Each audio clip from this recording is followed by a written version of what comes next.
Friends, welcome to DS classes. और आज हम स्टार्ट करने वाले हैं एसएससी एमटीएस के लिए एनालिसिस स्टार्ट करने वाले हैं।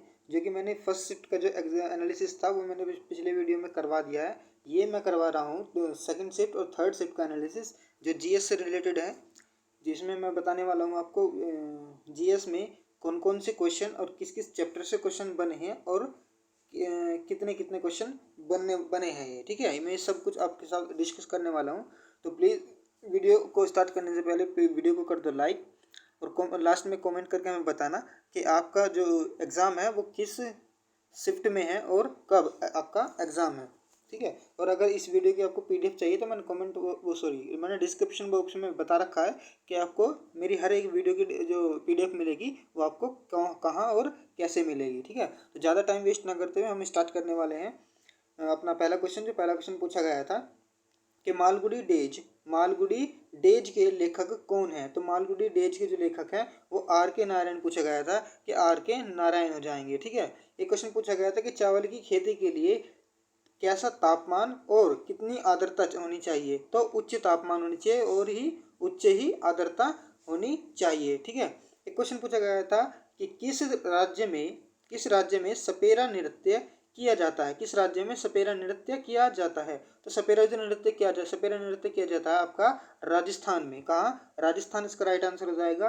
ठीक है, एक अगला क्वेश्चन पूछा गया था कि लिंग अनुपात कितने व्यक्तियों पर लिया जाता है। लिंग अनुपात कितने व्यक्तियों पर लिया जाता है। तो आपका लिंग अनुपात लिया जाता है 1000 व्यक्तियों पर। कितने पर? 1000 व्यक्तियों पर आप लिंग अनुपात लिया जाता है। ठीक है, एक क्वेश्चन पूछा गया था आपका कि भारत के साथ कितने देशों की सीमा लगती है। भारत के साथ कितने देशों की सीमा लगती है।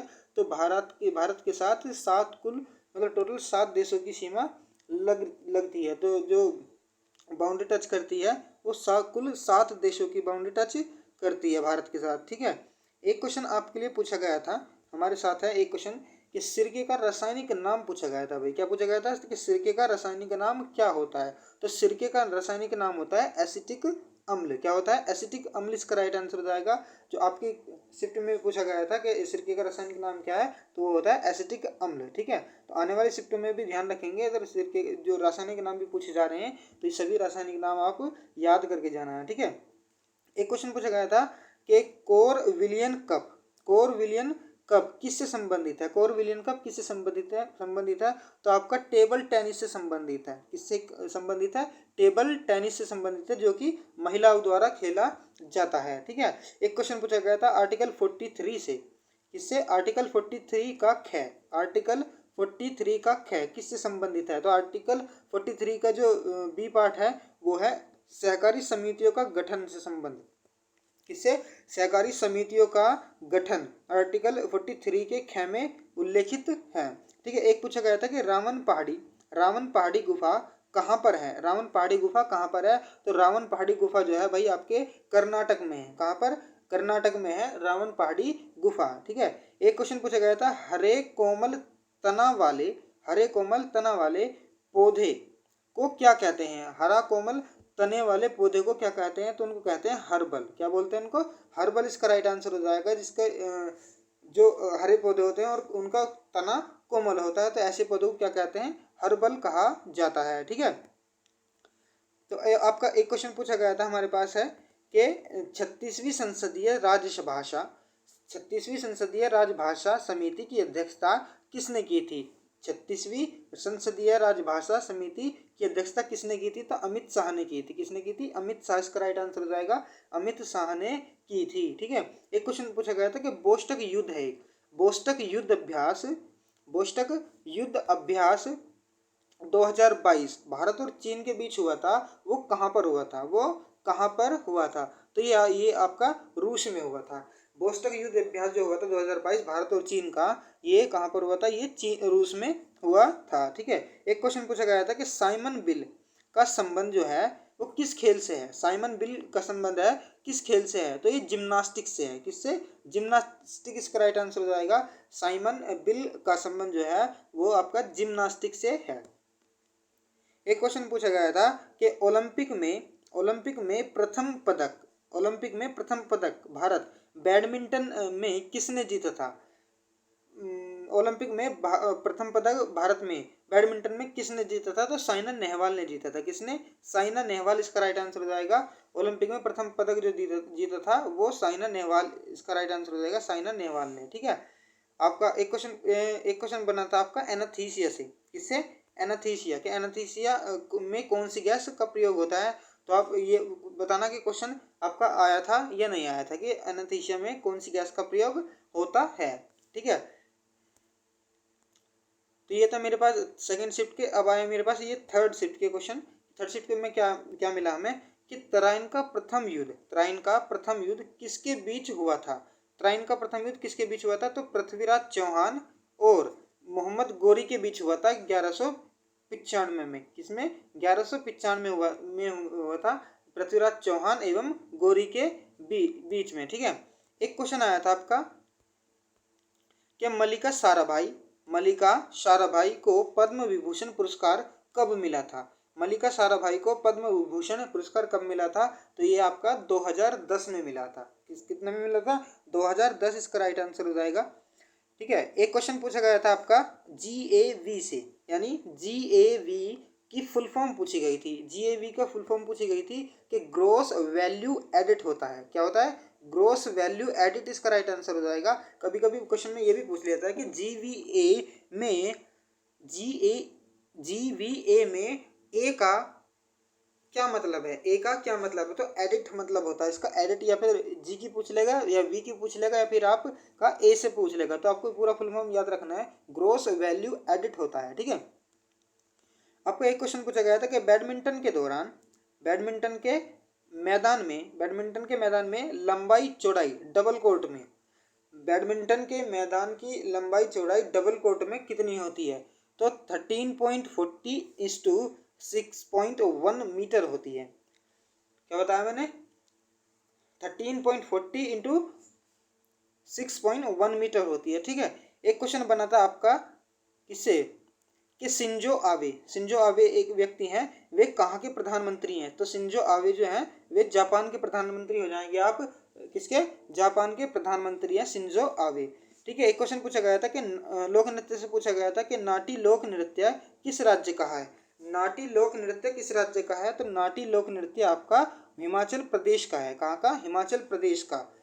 नाटी लोक नृत्य कहाँ पर है? कहाँ का है? हिमाचल प्रदेश का। तो हिमाचल प्रदेश इसका राइट आंसर हो जाएगा। एक क्वेश्चन पूछा गया था कि 2011 की जनगणना के अनुसार सबसे ज़्यादा किस राज्य की थी? सबसे ज़्यादा जो जनसंख्या थी वो किस राज्य की थी? सबसे ज़्यादा 2011 की जनगणना के अनुसार सबसे ज़्यादा जनसंख्या पूछ रहा है। क्या पूछ रहा? जनसंख्या। सबसे ज़्यादा जनसंख्या पूछ रही है, वो किस राज्य की थी? तो सबसे ज़्यादा जनसंख्या जो थी वो आपकी उत्तर प्रदेश की थी। कहाँ पर?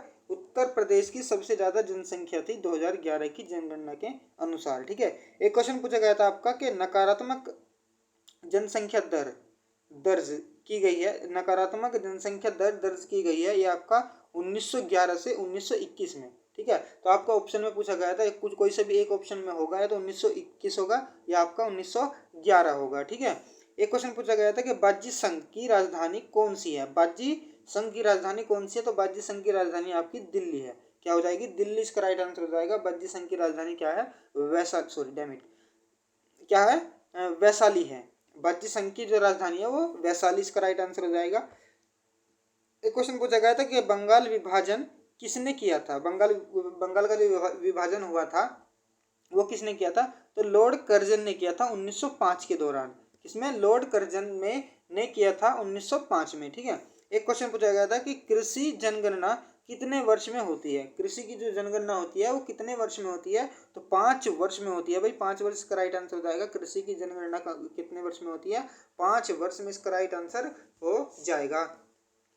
अगले क्वेश्चन की बात करें तो अगला क्वेश्चन पूछा गया था कि आर के नारायण की पुस्तक का नाम बताओ। नाम बताना था भाई आर के नारायण की पुस्तक का नाम। तो द डार्क रूम क्या था? आर के नारायण की पुस्तक का नाम द डार्क रूम था। ठीक है, एक क्वेश्चन पूछा गया था पंडित किशन लाल किससे संबंधित हैं? पंडित किशनलाल किससे संबंधित है? पंडित किशनलाल आपके तबला से संबंधित है। तब कौन है? पंडित किशनलाल जो है वो तबला वादक हैं। एक क्वेश्चन पूछा गया था कि पश्चिम बंगाल में स्थानीय तूफान आया था। पश्चिम बंगाल में स्थानीय तूफान आया था तो उसका नाम क्या था? तो उसका नाम था आपका कालबेलिया। क्या था? कालबेलिया इसका राइट आंसर हो जाएगा। पश्चिम बंगाल में जो स्थानीय तूफान आया था उसका नाम था कालबेलिया। एक क्वेश्चन आपको पूछा गया था कि दोहरी शासन प्रणाली कब हुई? दोहरी शासन प्रणाली कब हुई थी? तो ये हुई थी भारत शासन अधिनियम। भारत शासन अधिनियम 1919 इसका राइट आंसर हो जाएगा। भारत शासन अधिनियम 2000 दोहरी शासन प्रणाली जो हुई थी वो भारत शासन अधिनियम 1919 को हुई थी। एक अगले क्वेश्चन की बात करते हैं। अगला क्वेश्चन पूछा गया था कि वे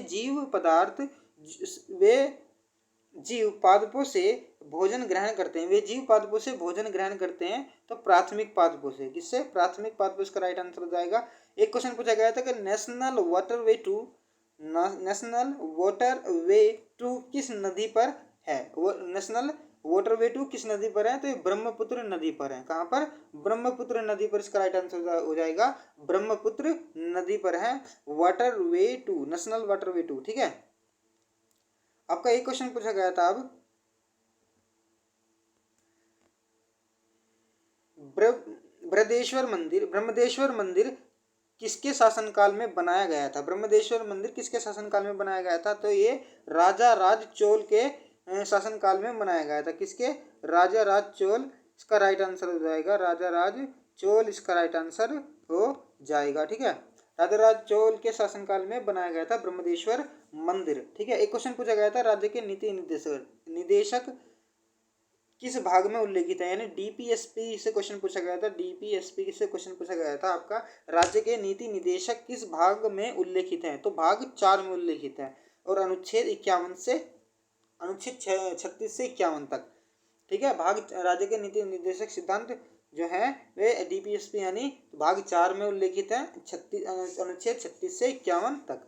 एक क्वेश्चन पूछा गया था भाई आपका कि सुकन्या समृद्धि ग्रामीण जो ये आपका ऋण जो दिया जाता है इसकी अवधि क्या होती है? सुकन्या समृद्धि ग्रामीण जो ऋण दिया जाता है इसकी अवधि क्या होती है ऋण लौटाने की? तो 5 वर्ष होती है। कितनी? 5 वर्ष होती है भाई। ठीक है। तो मेरे पास थर्ड क्वेश्चन के 20 क्वेश्चन थे। ठीक है। तो अगर वीडियो आपको पसंद आया तो वीडियो को कर दो प्लीज लाइक, चैनल को कर दो सब्सक्राइब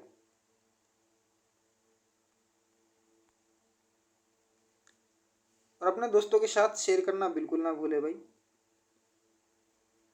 और वीडियो में कमेंट करके आप मुझे बता सकते हैं कि आपका जो एग्ज़ाम है वो आपकी किस शिफ्ट में है और कब आपका ये एग्ज़ाम है। और वीडियो की जो मैंने बताया कि वीडियो की जो पीडीएफ मिलेगी आपको कहाँ मिलेगी? डिस्क्रिप्शन में बॉक्स में मैंने बता दिया है। तो आप प्लीज़ वीडियो का डिस्क्रिप्शन बॉक्स भी ज़रूर चेक कर लें अपना। ठीक है। और इससे रिलेटेड कोई भी वीडियो आपको देखनी है, मैं प्रैक्टिस सेट भी करा रहा हूँ बैक टू बैक। तो आप मेरे चैनल का जो प्लेलिस्ट बना हुआ है एमटीएस जीएस के नाम, प्रैक्टिस सेट एमटीएस जीएस के नाम से जो प्लेलिस्ट बना हुआ है आप उस पर जाकर विजिट कर सकते हैं और आप अपना प्रैक्टिस सेट दे सकते हैं। ठीक है। Thank you.